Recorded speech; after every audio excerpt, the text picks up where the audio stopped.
Okay, then let's get started with this session. Welcome everybody to the last panel of this day. Before then there is the final session. This is about collaboration. So we've heard before the vote of the MEP saying the member states are going to the far, far away countries and they negotiate for green hydrogen or sorts of gases. This is closer to home, but this is also about collaboration.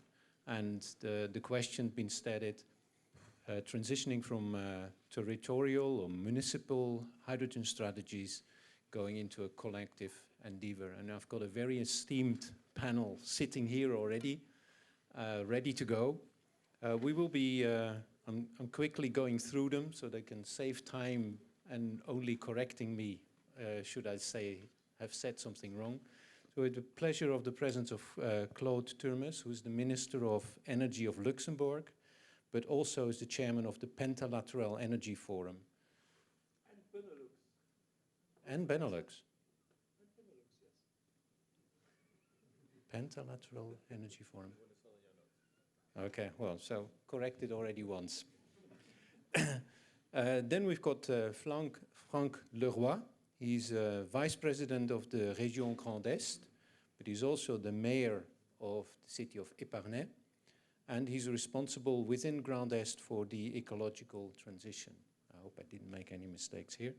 Then we've got Frau Angelica Nibler. She's an MEP already since 1999, so she knows Brussels inside out.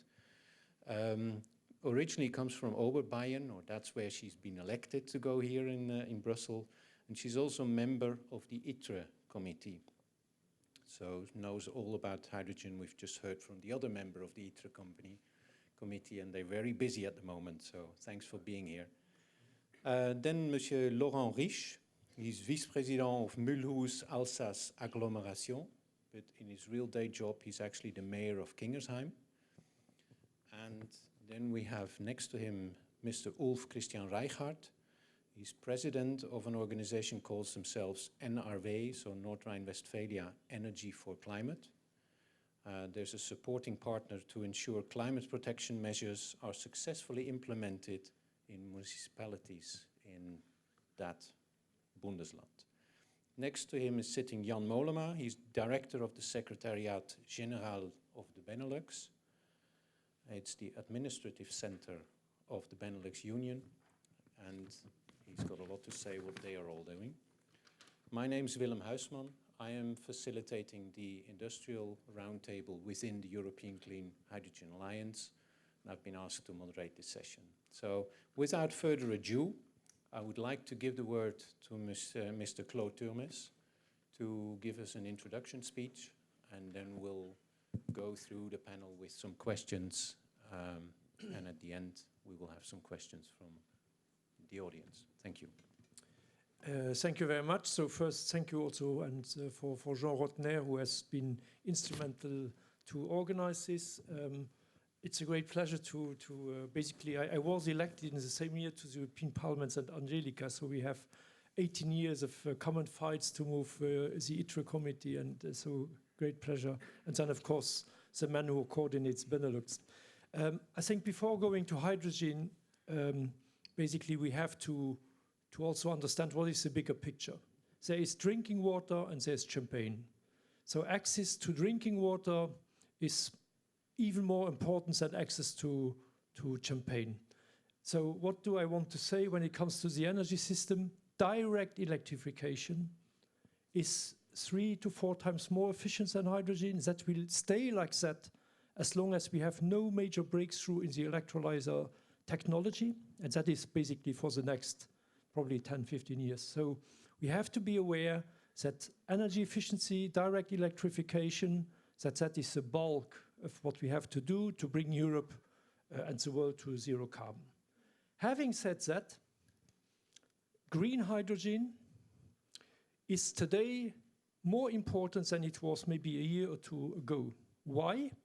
Because in all our getting quickly to zero, we had a relevant chunk of fossil gas. The idea was cheap Russian fossil gas will help German industry, Dutch industry, other industries in Austria, Italy, to bridge to zero carbon, while waiting for the green hydrogen, which is more expensive, to bring the costs down. So that was the strategy until, I think, Putin did this brutal war in Ukraine. So that war, I think it will not stop tomorrow, even if all of us would hope. So we have to readjust also our green hydrogen strategies. And that means we have to front load green hydrogen. We have to create very quickly a reliable market and reliable infrastructure. So, and don't be surprised that a lot of experts push us to have an import strategy. Europe will be a massive importer of green hydrogen. And 3 years ago, we had a meeting with the energy ministers. The question was, can the global oil market be traded in euro instead of dollars? In that meeting, I said, forget about that. That will not happen. There's only one market which can be done in euro. That is the green hydrogen market, but only if Europe is the first mover, is creating demand, is doing this in a coordinated EU way, is creating basically a framework of what is green hydrogen, and then, and that's very important to understand, green hydrogen global trade will need hedging, de-risking, will need traders, so you need also the financial markets to understand what is the risk of long-term green hydrogen contracts.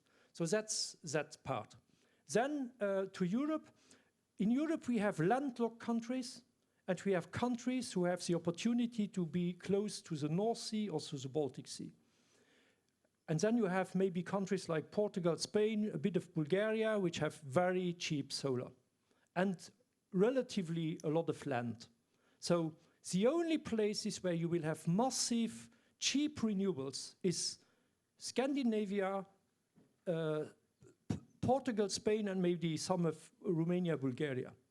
All the rest, and then of course the coasts which are close to the North Sea, the Baltic Sea, the Black Sea, where you can get the huge offshore wind. So the hydrogen will come to Hamburg, Antwerp, Rotterdam, and if Romania and Bulgaria get their acts together, it can also be basically in Romania and in Bulgaria. So that is, and of course Scandinavia, Norway, northern Sweden, you produce wind for 2 euro cent a kilowatt hour. 2, not 5 or 6 or 7 like we do in landlocked countries. Good, and then we have the problem that a lot of our industry is in landlocked. Baden-Württemberg, Grand Est, Luxembourg, I think North Rhine-Westphalia until today is not yet on the sea. So sea rise has not brought you to the coast yet. So, and that will generate a lot of political tensions because I think our industrialists are really scared about that we will miss the green hydrogen show. And we will do in Luxembourg some pilot project on hydrogen, but Luxembourg-based, renewable-based green hydrogen will never be competitive. And I don't know if you are more optimistic in North Rhine-Westphalia or in Baden-Württemberg. So we will be import countries. And then, of course, for us, it's really important. And we had a meeting today with Franz Timmermans. So I think the Luxembourg, the greater region, and I would include into that North Rhine-Westphalia, because you are not very far from us, Baden-Württemberg, that can be the carrefour, that can be the crossing points of the major pipelines. And these pipelines will, of course, come. Rotterdam, Antwerp will be main green hydrogen front runners, and we are working with Jan now on a Benelux study to better understand what is the Dutch backbone, what is the Belgian backbone, and how do we bring these, how do we connect Rotterdam and Antwerp to Saarland? And I can promise you, even if Saarland is part of Germany, the closest harbor, hydrogen harbor for Saarland and its steel industry is not Hamburg. It is Antwerp. And I missed to look to the map. I think that probably Stuttgart, or at least your industry, which is in the Rhine Valley, is probably closer to Antwerp than to Hamburg. So, and what we will try, and I think what we have to work on is to make this green hydrogen a European show and not a show of some pilot projects at local level, which is nice. Policymakers love to cut ribbons, even more when we come close to elections. But here we must, it is a competitivity issue. We get to cheap, big-scale green hydrogen also in the landlocked Europe, or we will be blown off from the industrial policy card or map. So, and in that respect, with Jean, we are working now on a project which would basically, our understanding is we can bring a link between Rotterdam and Antwerpen over Liège to Luxembourg, over from there to Saarland. Saarland, hopefully for them, might get also linked to Hamburg, Ludwigshafen, where you have BASF, and then down to Saarland. And the other big story is Spain and Portugal are competitive green hydrogen exporters. The only question is France or some actors in France allowing them to bring that cheap green hydrogen via pipeline to the north of France, to Grand Est, and to Germany and to Baden-Württemberg. So I think for Baden-Württemberg, basically you have two sources of cheap hydrogen, which is Scandinavia, Hamburg, Baden-Württemberg, or you have Spain, Vallée du Rhône, Strasbourg, and then Baden-Württemberg. And so the enjeu, for us, and I think it's all of us sitting here, it's really about getting this, good, and don't take it as a chauvinism, so we are a small country, so Luxembourg, and then what is around, and this is still a big industrial place. We have to work together to get the necessary green hydrogen infrastructure to our place, and we can be really a place where the green hydrogen competitive from Spain or Iberic market comes, lands from Antwerp and Rotterdam and from Hamburg. And be aware, this issue of Spain and Portugal, you have to understand that transporting green hydrogen by ships is expensive. It is almost like pipeline gas versus LNG gas. So, and there is a competitive edge to get pipelines also from then certain places which are competitive in Europe to our place. That will be the cheapest hydrogen. So that's my analysis, and happy to discuss with you. Thank you very much. Maybe before we go on, just a follow-up question on this. We've seen that before. If Europe wants to stay on the map, they need to work together. And yet there are the member states, so it's like kingdoms. How do you, let's say, how positive are you that Europe will actually make that curve and sort of like start working even more together and maybe pushing the member states a little bit more to the background on certainly on this whole hydrogen endeavor? I think if you leave it to them, they will organize their national strategies, and they are not optimized. So what joined us and me, and what with our partners in Wallonia, in Saarland, in Rheinland-Pfalz, and then we can bridge over to Baden-Württemberg. What we will do, and not transfer. I think what we have to do is we have to come up with a concept of this, our region as a crossroad of these major hydrogen pipelines, and then we go to Berlin, to Paris, to Brussels, and we say to them, look a bit what this implies as cost, and then basically just having a German strategy, because just having a German strategy to bring hydrogen to Saarland, that is probably more expensive than having this kind of bringing the hydrogen from all over the major places to our region. Thanks. Monsieur Leroy, I'd like to give you the word, but can you describe what hydrogen means for Grand Est and how its geographic location impacts projects and its implementation? And can you also describe strengths and weaknesses of the region? Merci. Je voudrais répondre à Claude très amicalement. Il y a un petit clin d'œil sur le champ. Now, I'd like to reply to Claude, and I'd like to tell him that champagne can be sometimes as important as water, but as mayor of Epernay, I had to give some kind of reply to Claude's comment about water in Champagne. I'm quite optimistic about Europe. I think that Europe, when it is in a difficult situation, is always able to react. And the more we have Europe, the more we will be able to find joint solutions without being under pressure because of the international situation. Now, let me say a few words about the Grand Est region. It was created in 2016. It gathers Lorraine, Ardennes, and Alsace, so 3 regions. We have 3 assets in terms of green transition. We produce a lot of renewable energy along the Rhine with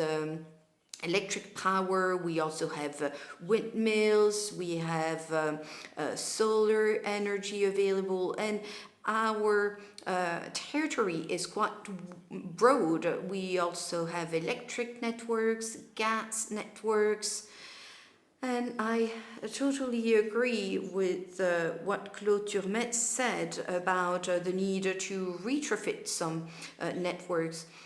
Some experiments were made in our region, and they are very promising in terms of solutions. We also have 4 main European transport networks that cross the river Meuse, the river Rhine, the region of Lorraine and Champagne. We have the east-west corridor connecting Paris and Germany. These are significant corridors, and there are road networks, rail networks, waterways that if we consider that hydrogen will be key in heavy goods transportation, I think that these corridors will connect many parts of Europe that had very strong assets to make the green transition successful. We have research and development centers. We have the University of Lorraine. We heard one representative of this university.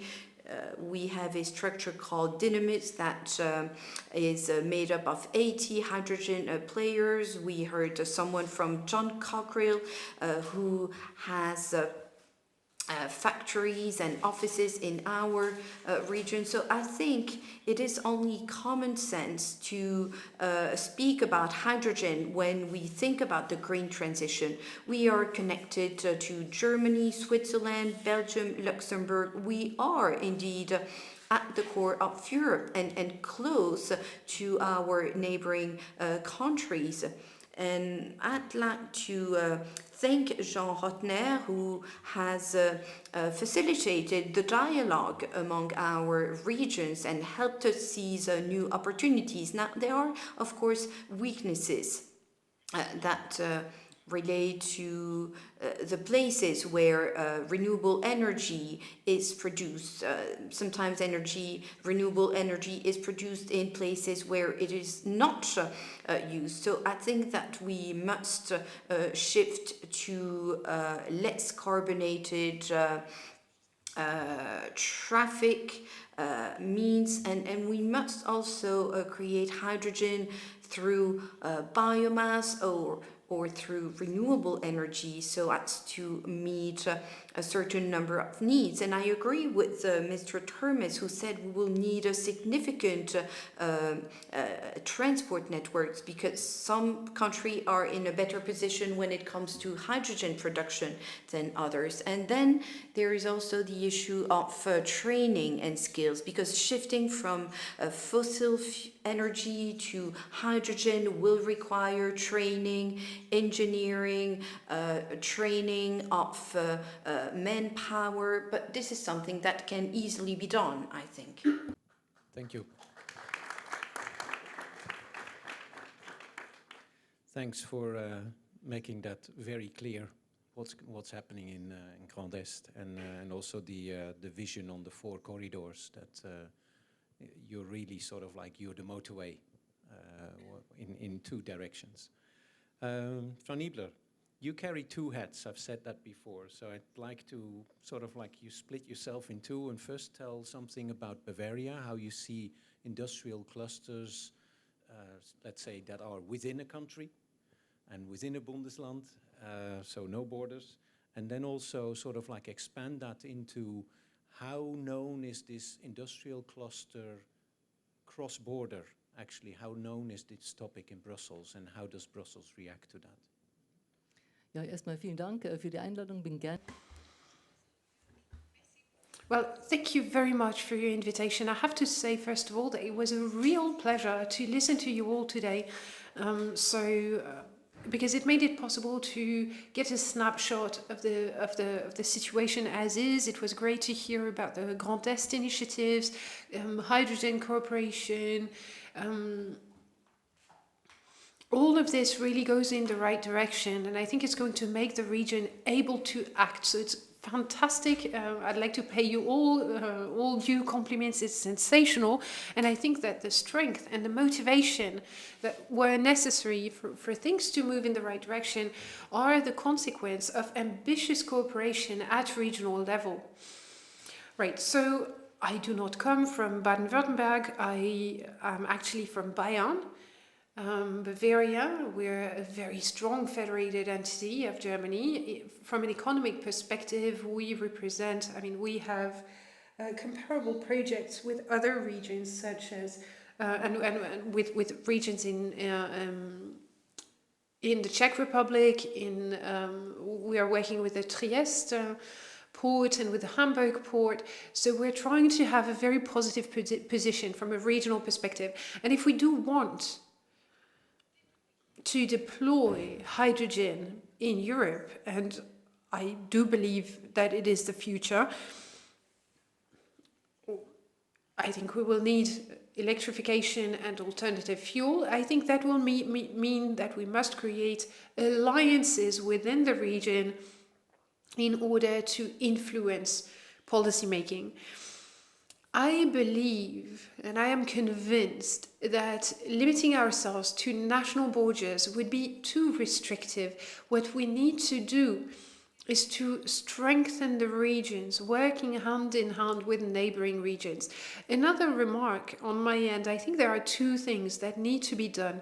On the one hand, we must intensify the resources that we have available in our regions, optimize the use of said resources.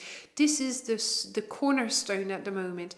Where can we intensify our resource, increase the quantity of renewables? Maybe we will need interim solutions during the transition process, but long term, certainly, we will have to think about access, rationalization, acceptance in the regions. I don't know if my colleague said it, but within the European Parliament, we are currently negotiating or discussing a new version of the Renewable Energy Directive, with that idea to the back of it of having some places that are areas or zones of common interest in order to carry out renewable energy projects faster.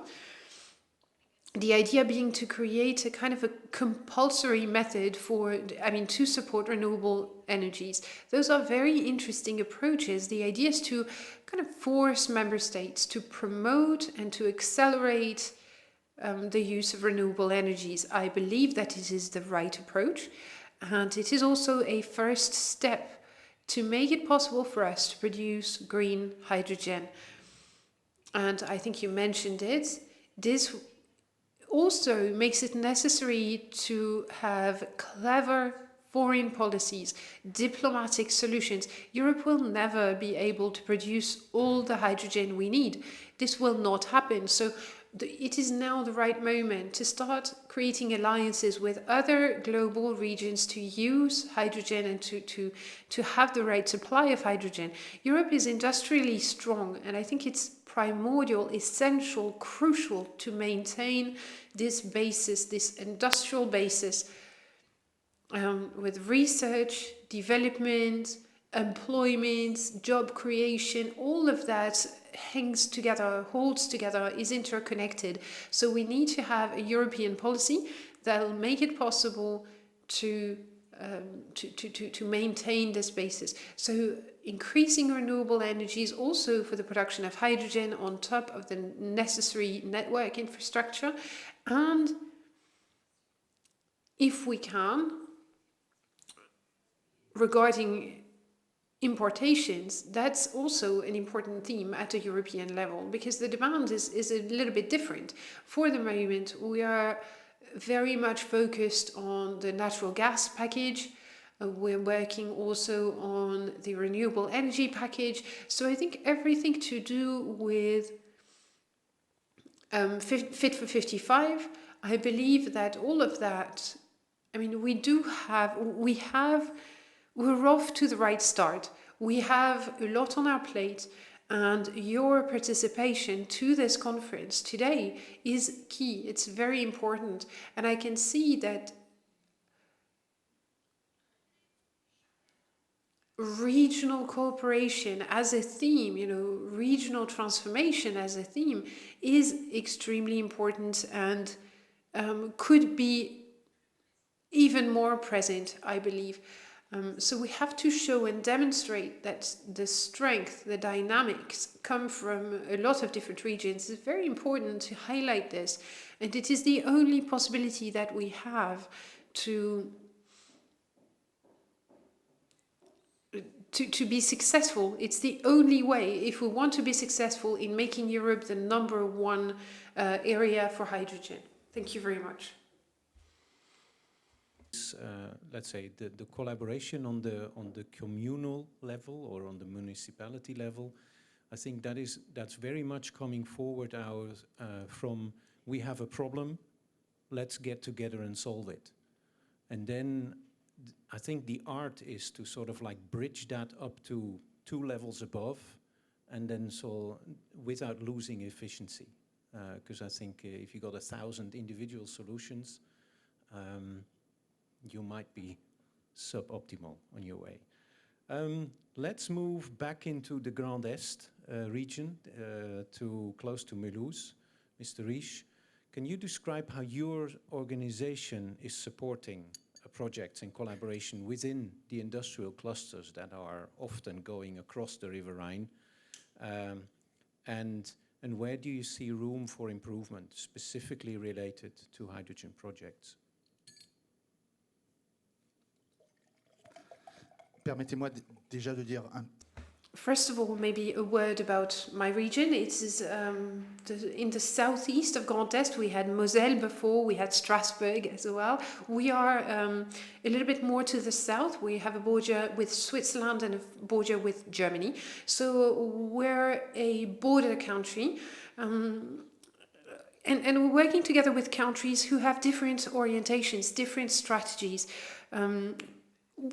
Within the framework of hydrogen as well. And so we're working with other territories that have to deal with their own state's strategy. So we're at the heart of corridors as well, especially from a road traffic perspective. We have the Hamburg to Barcelona highway that goes through all of Alsace. So trucks can also go through the A5 in Germany. But usually they tend to go through France rather, but that's beside the point. We also have the canal, the Rhine Canal, and we have some ports. You spoke of the Strasbourg port. We have the Mulhouse and Basel port as well, Basel port. So our territory is at the very heart of those corridors. We have 155 logistics facilities in the territories of our agglomeration. We have 39 municipalities, 280,000 inhabitants. We have about 2,500 trucks that can be retrofitted. We have buses, waste management. I mean, there are so many vehicles that we could switch. And also with the Grand Est region, we are very industrial, so we are trying to breathe new life into the industry in the region. The industry has been transformed quite a lot, and it is a big preoccupation for us, that industrial reconquest, so to speak. So if I wanted to simplify it, I'd say just listen to my colleague. A lot has been said already regarding hydrogen and competitivity, decarboning the industry, developing renewables, making production fit consumption, mobility questions, capabilities of hydrogen production issues, the implementation networks. We spoke of GRT gas before. We do have stakeholders there that make it possible for us to be very ambitious from a network and grid perspective. R&D, you know, Mulhouse as a university is working with Swiss-German universities on those questions. Karlsruhe is a leader on that team. So everything that's been said so far is very relevant for our region. What matters to us is that we wanted to have a look at what stakeholders are indeed present on our territory already. Some of those stakeholders have shareholders in Germany or Switzerland, even though they're here. So yeah, I think now we've already started to work with several collaborators. We have also decided to have a collaboration with the French and the German, you know, to reconvert the Fessenheim nuclear power plant. We started a mixed economy company to work on those themes, to work specifically on the question of hydrogen with Freiburg, with our friends, German friends from Freiburg. So we're really thinking hard about all those themes. Those collaborations happen quite organically, but they can also be explained by the fact that the territory and the way that it is structured work well together, and so do the different stakeholders. So we're trying to carry out this cooperation, same as what we do in Mulhouse. We've been working in territorial clusters on those themes, and we are now trying to reproduce with our Swiss and German neighbors. Based on their priorities, we're trying to determine what the main questions are. Germany finds it easier to turn to industrial logics questions, questions to do with renewable energies, whereas the Swiss, Migros, for example, help us think about decarboning or moving some of the vehicle fleet to hydrogen solutions. So how do we think about all that? Do we need to switch everything to hydrogen-based solution, or do we need to, like Migros, think about, you know, vehicles that do short distances versus vehicles that cover long distances? So we do all of that. It's an ongoing piece of work. We did a lot of market research. We really worked also on our ability, our strengths and weaknesses at territorial level. We had a look at how we could build bridges with the Swiss and the German on specific themes that are relevant to all of us. So that's the general presentation and how the issue is dealt with in my region. Yeah. So, but just of clarification, which I got from our pre-discussions, you are actively seeking and supporting those collaborations. That's correct, isn't it? Absolutely, yes. We do not act alone. We are trying to work with call for projects that are launched by the French government. We would like to delocalize the strategy, so or to decentralize our strategy. So we're working on that together with the region. Usually, all of the call for projects are coordinated by the regions throughout the French territory. So we are providing support. What we do is we also try to take up a position for call for projects in order to support the ecosystem and to support the stakeholders that are part of it. We have a look at all the collaborations in France, same as elsewhere. You know, politically, sometimes you have to get out of your own territory, and then you don't really have the possibility to act politically. But the economic stakeholders are on the other side of the political border. So same as John Cockrell, for example. So again, it's been said today and repeated, we have no time to lose. We need to have the means of our ambitions, and we're going to try within our collectivities with the policymakers, we're going to try to organize cooperation. We're facilitators and we're the ones that are putting the puzzle pieces together. Australia is not just on the other side of the Rhine, it's a little bit higher up, more a neighbor of the Benelux actually. But you've got similar, let's say you've got also rivers and borders, and we've just heard your closest port is Antwerp, and the next closest most probably is Rotterdam. Currently big suppliers of your raw materials. Can you elaborate a little bit on what your activities are what activities you are supporting in your region, and also where you see, let's say, room for improvement? Sehr gerne. Vielleicht darf ich anfangen mit zwei, drei. It would be my pleasure. I can maybe start since I'm here on the podium. So I guess I'm a bit of an exception here. It's organized by Baden-Württemberg, Grand Est, the French Embassy. So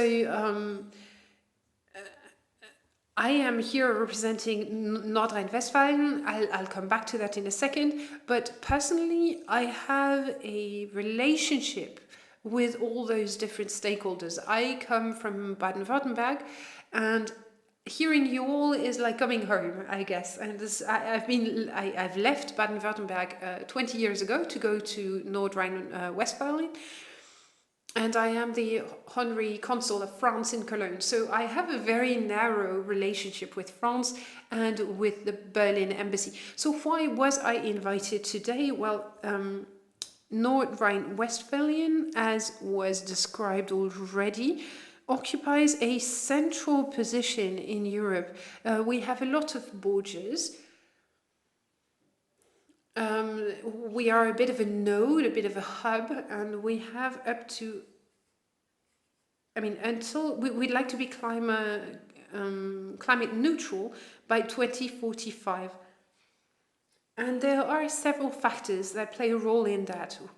We are a federal entity with a lot of inhabitants, nearly 18 million of inhabitants, which is as much as some European countries. And the industry, our DNA is industrial in NRW, in my region. So coal, steel, this is what the European Union is based on. This is the roots of the EU. And NRW would like to remain an industrial land, even after that change, even after we switch to climate neutrality. So our activity is a 100% subsidiary of the regional government, and by 2045 we would like to be climate neutral in terms of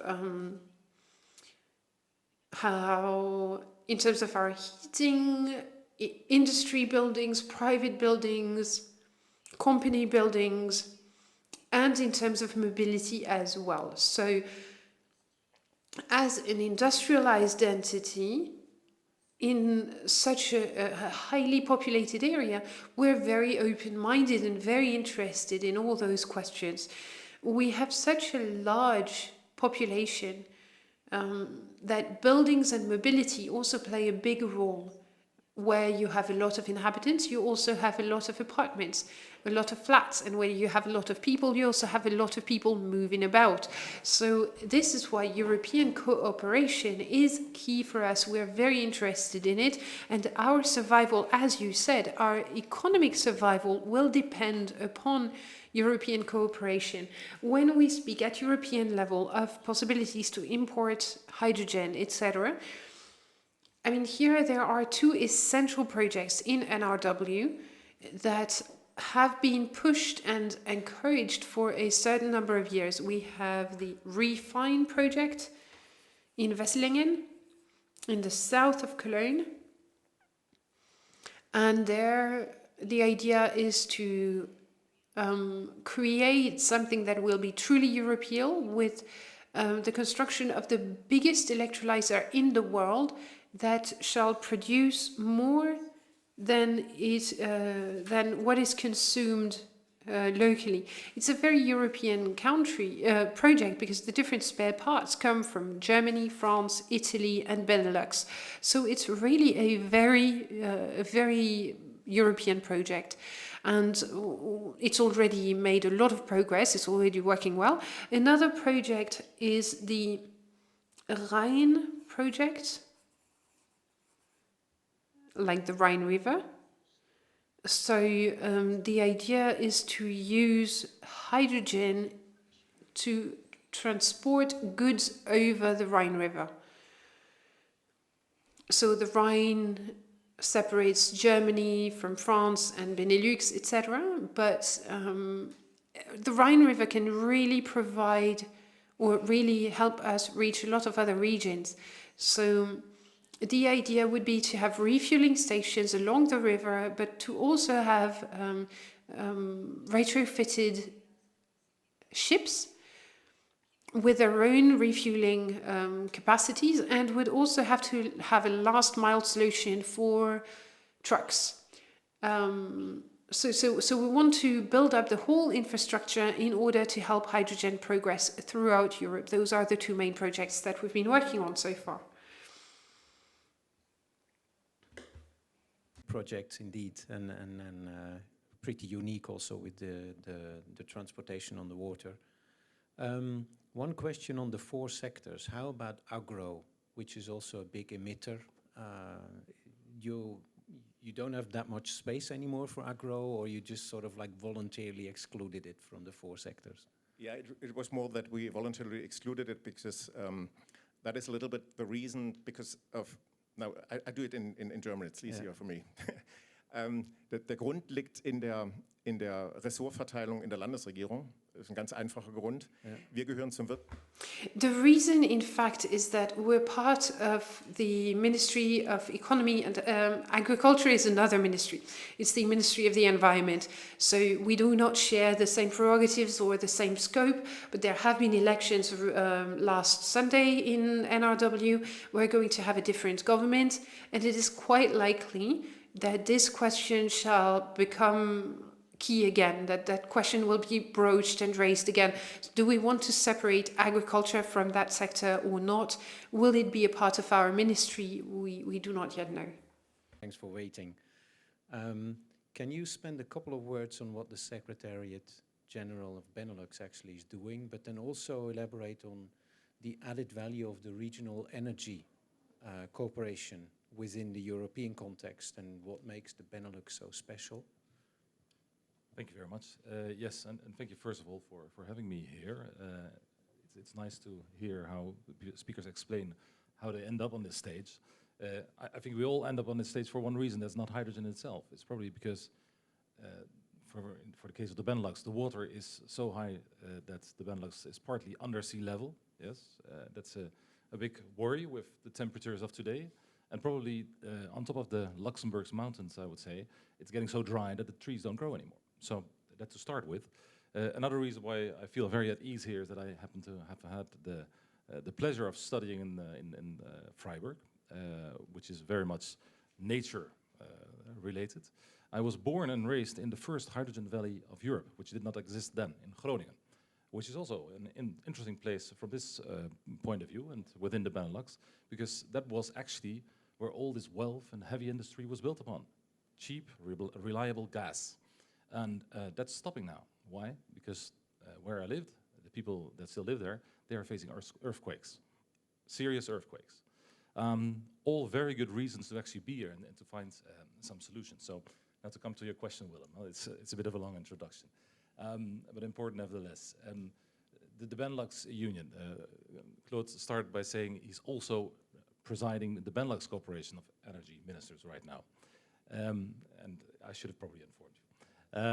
But it's important in that sense that we call the Benelux House the home of regional energy cooperation. Why? These 3 countries happen to be 3 of the founding fathers of Europe and were already at that stage quite negotiating partners. They said, Europe, it's a great idea, but if it's going to work, we're going to see. This was 58. And they negotiated a privilege for themselves, that in terms of creating their own internal market, which they were being busy with then at that time, they could go further and faster if needed. Now, this privilege was long time not very much used because Europe was really developing well. And the internal market, which we're, by the way, celebrating 30 years of this year, was doing a fantastic job. But hasn't there been a better and a more pressing moment than today than to take up speed where needed? The Benelux countries have still got a privilege to go further and faster on making internal market rules. And this could also be applied to the energy environment. This is why, and this was referred to as well, the Benelux countries under the lead of the presidency of Claude, of the Benelux Corporation, have decided to make a study into the potential Benelux backbone on hydrogen. Hydrogen is not the holy grail for everything, but we, as Benelux countries and also our neighbors, North Rhine-Westphalia, the north of France, we will definitely need this to be able to actually replace this reliable, and not so costly gas which is no longer coming from the north, nor is it coming from Russia. So it's the least we could do, I would say. And if needed, and that's the interesting part, if you talk about the Benelux cooperation, we can make laws around this. We can facilitate cross-border, and Mrs. Niebler mentioned this very particularly. We can make laws which within the Benelux area can facilitate and can create pilot areas where, let's say, barriers to letting pass cross-border 100% hydrogen, for instance, or if you have vehicles that need a certain certification, we can do this running ahead of Europe and share the knowledge and share the learnings from this with the European Union. So in this sense, we have been created. We are still a living lab for the European cooperation. Now, to round this up, why is the Benelux interesting from a hydrogen point of view? And there I'm going to bridge not all the way from Baden-Württemberg to the harbors, but I'm going to go one step further. It's the North Sea. The Benelux countries are located very strategically at the North Seas. Since 13 years, we host within this home of regional energy cooperation also the North Seas Energy Platform. There, in the beginning, people were mainly discussing, shall we all interlink our future wind parks, or are we going to go on, like today, connecting them just to our national coast and hope that that is enough for our country? Now, the first scheme is happening right now. We would like to make one meshed grid, and this meshed grid is going to become so important in facilitating the green electrons which we need for green hydrogen. So what can we do with this Benelux plus setting, I would say, including even Baden-Württemberg? We can put puzzle pieces together. The puzzle piece of the hydrogen economy, for as much as we need it, is electrons from the North Sea, probably solar included. It's having a demand, and the demand is there for the existing industry, the industry that needs to adapt. But it's nice as an investor into electrolyze, and I'm sure that the speaker from Cochrane will agree, to know that there will be a massive demand if you put electrolyzers on the European market. So those puzzle pieces, heavy industry, the North Sea in front of our front door, and on top of that, an existing gas grid that can be adapted quite. Transporting it, I think it makes a fantastic investment case, and it's up to us, I think, to get people enthusiastic and get people moving at a high speed. And as said, you can use the Living Lab Benelux for this. Thank you, Willem. Thank you. And you were nice to sort of like omit that you got the two biggest ports who both want to be the hydrogen hub of Europe in the Benelux region as well. Before we go to questions from the audience, so you might start sort of like queuing up in front of the microphones, I'd like to basically throw one question to all of you, and then anyone can pick them. But how does political will in the region translate to public funds flowing into the projects in question? Can you elaborate on how that works? Is it extremely difficult? Is it very easy? It's always difficult to cross the borders, so it took us several months to gather the money to get the Benelux study basically financed, because everybody was, of course, trying to you have always money for your national things, but once you go for cross-border, good. But I think we have to understand, and I think this panel is showing it, that if Europe wants to be a real competitive hydrogen economy, I think we are the heart of Europe. And if we need to make these cross-border ideas, funding, and also then the regulations, we need them to happen. So nobody else will do it. And so that's the beauty. And as I said, so with Jean Rodner, we are now working really on a paper. And if some of you want to contribute to really establish a strategy for the greater region, so Luxembourg, Wallonia, and then we can do a bridge to North Rhine-Westphalia, we can do a bridge to Baden-Württemberg to be really the crossing point of all this infrastructure. And I think it's interesting what you said, Angelika, that I looked it up on the map, de facto, yeah, so Trieste is the closest harbor for Bavaria, but when you look Trieste, Austria, Bavaria, Baden-Württemberg, then you are also in Strasbourg. So maybe that's a fourth link which we have to think about. Niebler. That's a good idea. We have to talk about that later on. You know, it's a good idea to include also Bavaria. So, but I just wanted to take the floor once again, just to stress that the European Union is really investing a lot of money in all these projects. We have the IPCI projects that are being run, and you know, as regards the recovery fund, 750 billion euro have been allocated to the member states. And we earmarked and said, you know, part of the money, I think 30% of the money, has to be vested in energy, in climate protection projects. So I think it's up to the member states, yeah? And you have to urge your governments on national level that money is also spent in projects, as you have right now described. So I think the money is there. And also with all our taxonomy regulation, etc., there is so much investment being made, really. We have all the pension funds try to find, you know, the right place where to invest. And for that, I think it's not so much the money who is missing. I think it's the political will, and that's a job for also us in the European Parliament and on Council side. We have to arrange that, you know, the infrastructure is cross-borderly organized, the running of the infrastructure, the building up, the running of the infrastructure, and the creating of hydrogen markets. This is also important. That can't be done on national level, so that's on a European scale. But when we were with France before, he's told us that there is almost no cross-border project which has been tabled by the national member states on energy. So that shows that everybody's in his national box, and that it is us who have to basically explode a bit this thinking. And I think you are right. If we come up with clear ideas, good, well thought through projects, I think the money will be there. There is enough private investors, but we need to blow up this too much national thinking when it comes to this kind of infrastructure. Monsieur Leroy, et après Mr. Reichhardt. Oui, je crois qu'on a tous conscience du rôle. I think that we're all aware of the role that Europe can play in this field, but we have to be humble, and we have to acknowledge that this role is difficult to fulfill because, well, public opinion, citizens are not ready to embark in this transition. We talked about the time which is needed to have a renewable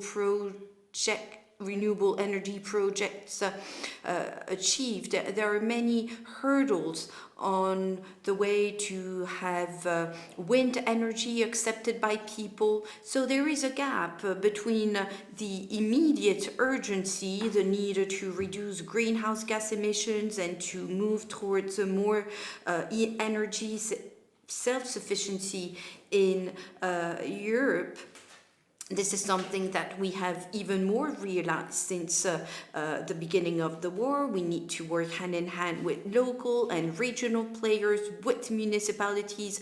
These players are not particularly skilled when it comes to green transition. And in these regions, well, there are also conservative voices that express themselves. Some political parties in our country, in France, for example, claim that renewable energy is not necessary and that we need to continue subsidizing fossil fuel energy. So I think there is this urgency to act quickly, and Europe must facilitate this transition, but we must also gain the trust of our public opinions, which is far from being easy.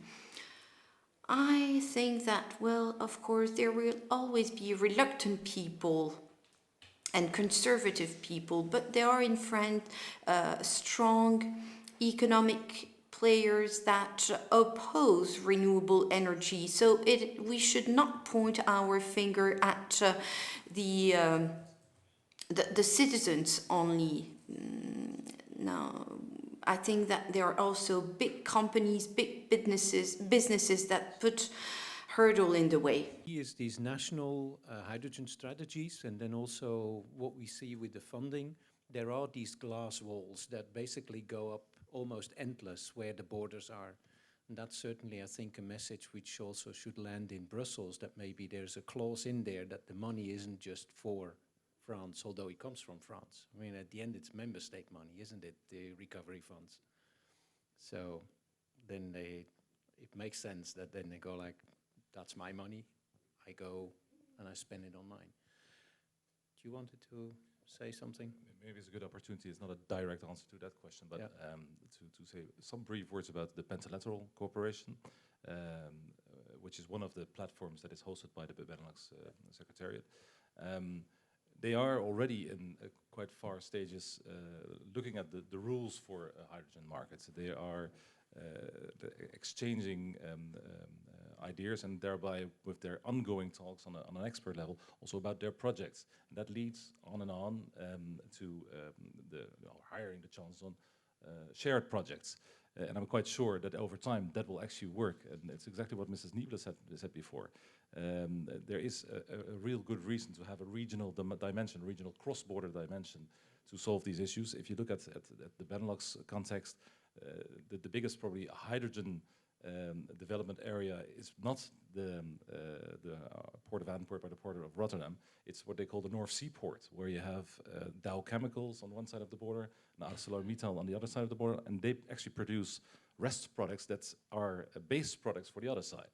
So that's the real interesting part of this whole shift to circular economy. That's what it comes down to, where hydrogen plays a role, but it's not the only role.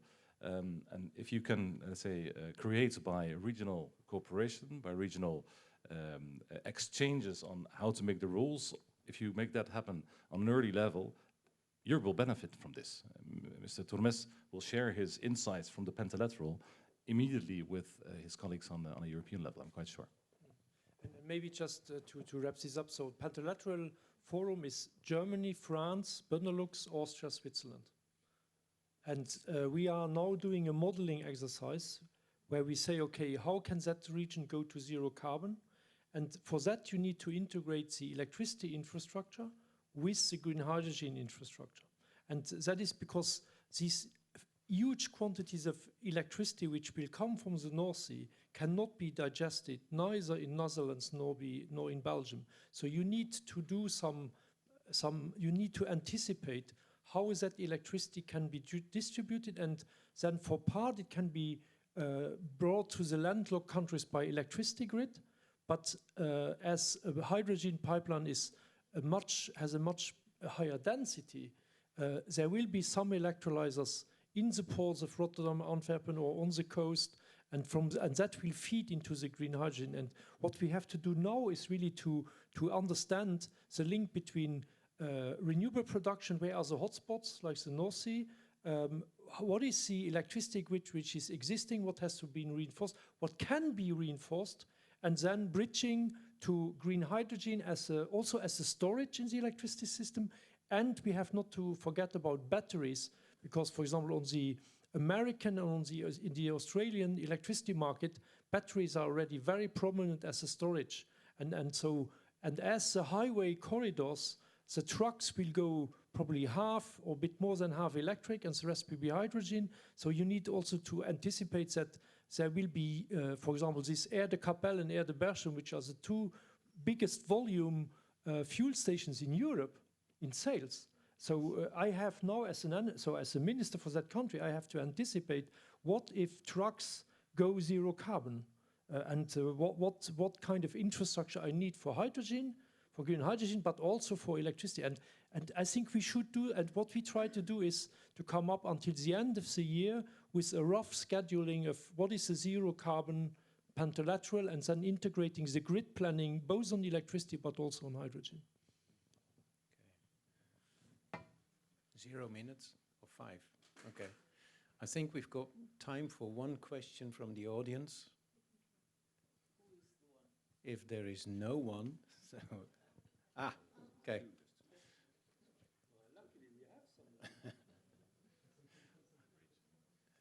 Thanks for being so courageous. So Good afternoon. I'm Zuzana Černakova from the Slovak Liaison Office for Research and Development. And I think the first speaker of the panel mentioned that we need to make the green hydrogen a European play. And I was wondering that at the end of the day, listening to all the panels, this European play comes down to a certain region of France, Germany, Benelux, Switzerland, Austria, with some outreach to Scandinavia and South, where there's the direct access to wind and sun energy. So I was wondering, what about the Eastern Europe, of course? I've only registered one mention of an Eastern European country this day. It was from Ms. Niebler. I wonder what are the opportunities there to include Eastern Europe in your plans? So the question is for the whole panel and possibly the other panels as well. And so if this collaboration has any place in your thoughts at all. I understand that the conference is kind of focused on this region, but still I'm interested what opportunities there are for our countries. Thank you. Thank you. Thanks. Please, Frank. Maybe I'll start. Yes. Thank you so much for your question, and you're perfectly right. You know, we should not only concentrate on the west, but also on the east. And believe me, in our discussions in the European Parliament, we have the full picture in front of us. And I just wanted to stress that, you know, it's not that we do not care about. I think a lot of money is also spent in supporting also the eastern countries, you know, for their way to do the transition, to do the green transition. So we have the Modernization Fund. We have with us the Commissioner for Research, Maria Gabriel, who decides on a lot of money as regards the research and innovation part of our budget. So I think a lot of things is a lot of money is also spent or is available for interesting projects arranging for the green transition also in the eastern countries of the European Union. And allow me to say, or to maybe ask one question or just one reflection. The question is always, who is in the driver's seat? And my feeling is, and that was I think really the heart of this discussion today, I think if you have regional cooperation, as we have seen that right now here, yeah, I think this is the best way to proceed. If there is a will, that, you know, the regions like to do that turnaround. And you mentioned how difficult it is to arrange for the rollout of renewable energies all over. I come from a region, you know, we discussed 7 years with our people at home as to whether we build up 5 windmills. At the end of the day, we had a decree. People decided. It took us a long time. But we agreed on building up these 5 windmills, yeah, and now it's democratically decided, yeah. But that's really the big challenge ahead, you know, to persuade that, you know, everyone is in favor of wind energy, everyone, yeah, but not in its own backyard, of course. So, and there the problem starts in regions where you have a lot of population. You always have the debates, and it's difficult. But I'm just summarizing. I think it's the drivers, the regions are in the driver's seat, and they should really come forward with interesting projects, as we've seen with Grand Est, par exemple. So I think that's the point. And if you have cooperation like that also in the eastern part of the European Union. So we as Bavarians, we love, you know, also our cooperation with the Czech Republic. It's great. They have so good ideas, and we really, on Maria, your point on telecommunications. So we should also, you know, for the big projects, we should not also go for jumelage issues, but for the big projects, we really should work in close cooperation with our neighbors around. And I think that's the success story we have to regions encouraged to move on. I will give you a very political answer. So there is East and East. The 3 Baltic states, 10 years ago, you could go to these countries, the energy establishment was anti-renewables, the policymakers were anti-renewables. Today, and I will organize back-to-back with the next Energy Council when Baltic 3 meet Benelux, because today all the 3 Baltic states will be renewable champions and they will be green hydrogen champions. Why do I tell this story? Bulgaria has as good solar conditions as southern Portugal, not even better than. So Bulgaria is on the map a solar champion. Why is nothing happening? Because of the Russian mafia who is controlling up to the president of this country. And why do you think that this nuclear reactor is popping up and popping up? Because of a whole lobby of Russia, nuclear, staying with that, and because of the coal lobby in Bulgaria. So you can talk about green hydrogen in Bulgaria, nothing happens because you have the old establishment being there for decades and still being in control today. You go to Romania, better wind conditions than Scotland, even in the Black Sea. So Romania has taken hardly 2 weeks in its parliament to open the Black Sea for gas drilling. They could do the same for offshore wind.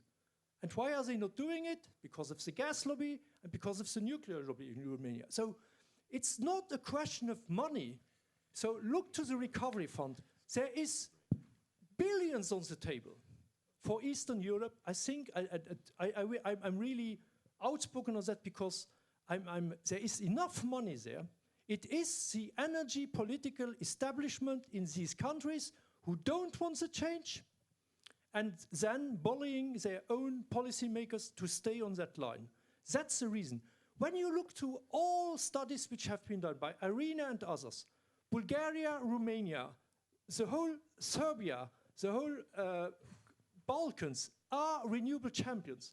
And nothing is happening, not because of geography, not because of not enough wind, not because of not enough solar, but because of lobby control of the energy establishment in your countries. And I think you have to get to change this. Look, Germany was dominated by certain energy lobbies, and that was basically changed, and then Germany moved to renewables. In France, I think we have still some debates about how strong the nuclear lobbies. I think don't underestimate these forces. It's not only about physics, it's also about lobby politics behind it. So, that question triggered a reaction. We are beyond time, so I must basically cut you down, both of you, sorry. I would like to have a very loud applause for this panel. Thank you very much.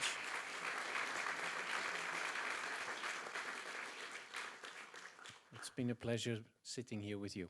Thanks.